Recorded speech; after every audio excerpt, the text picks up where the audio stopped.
Hello, and welcome to Paradigm Blog. How can we live by our values? And furthermore, how can we contribute something to the world around us and make it better? Those are my two main topics and interests in life. In describing how leaders behave and, of course, behind the behaviors, also how they think, there is an expression: leadership styles.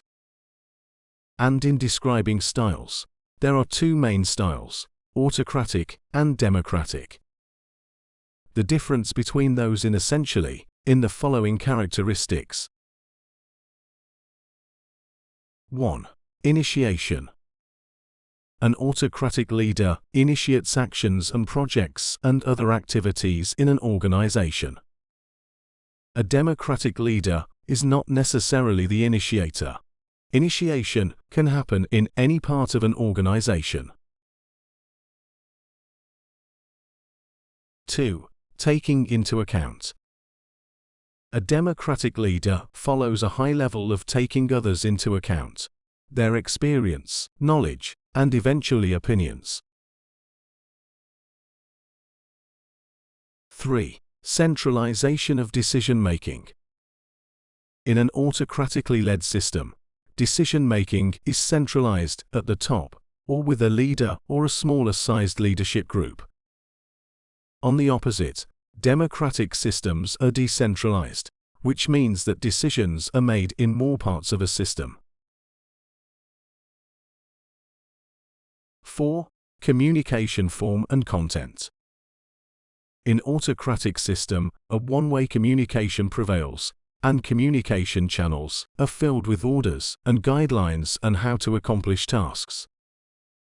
In a democratic systems, a two-way communication prevails, and channels are filled with information and data that will facilitate decision-making. There is a highly mistaken, and even a weird notion, that in a democratic system, everyone will decide everything, which will lead to a chaos. A notion that resembles an anarchy. But, of course, democratic systems do not work this way.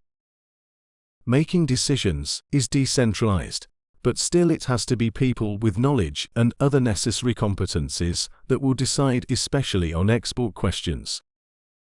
So, a joint decision and rule is that decision won't be made by a know-it-all leader or a heroic leader at the top. Rather, we will have roles, each highly competent for tasks that come under a certain role description. And those who know best will decide. However, there is one thing where everyone should have a say. And that is why it is called a democracy. Demos and kratos. A rule of people. And that one is called vision. We should decide together what we want to build towards. What kind of working environment do we want to create for ourselves?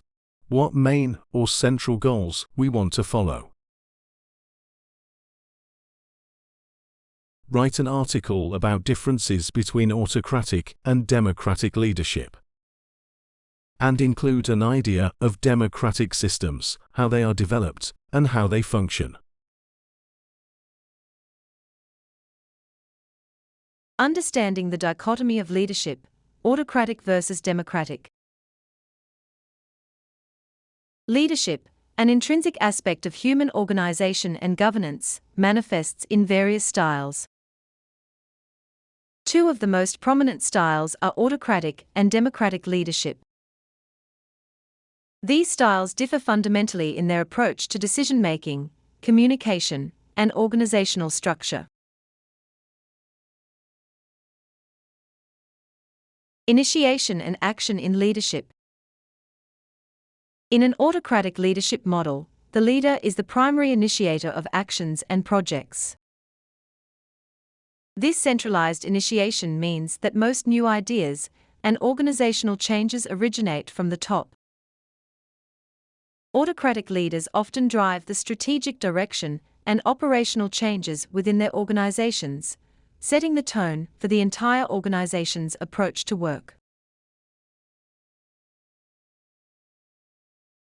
In contrast, democratic leadership is characterized by a more distributed approach to initiation.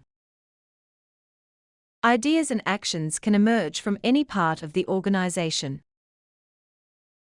This approach not only fosters a sense of ownership among team members, but also leverages the diverse experiences and perspectives of the entire organization. Democratic leaders encourage input from all levels, creating a more inclusive and collaborative environment. The role of consideration and collaboration. Democratic leadership thrives on a high level of consideration for the experiences, knowledge, and opinions of others. This style of leadership values diverse perspectives and prioritizes collaboration. In decision-making, a democratic leader seeks to incorporate the insights and feedback of team members, ensuring that decisions are well-rounded and representative of the collective wisdom of the group. Decision-making, centralized versus decentralized. Autocratic leadership is marked by centralized decision-making.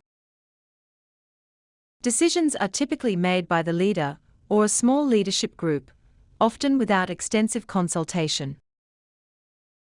This can lead to quick decision-making, but can also result in a lack of buy-in or understanding from the rest of the organization.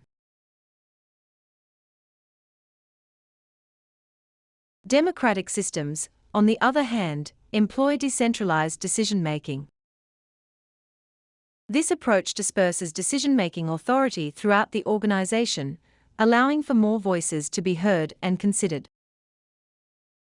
While this can slow down the process, it often leads to more thorough and widely accepted outcomes.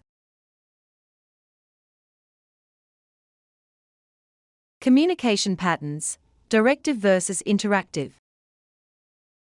Communication in autocratic systems is predominantly one-way, flowing from the leader to the subordinates.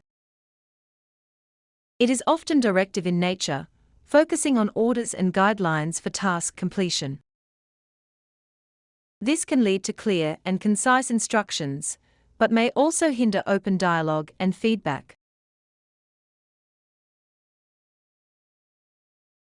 Democratic leadership, in contrast, fosters two-way communication. This model encourages an exchange of information and data that aids in decision-making.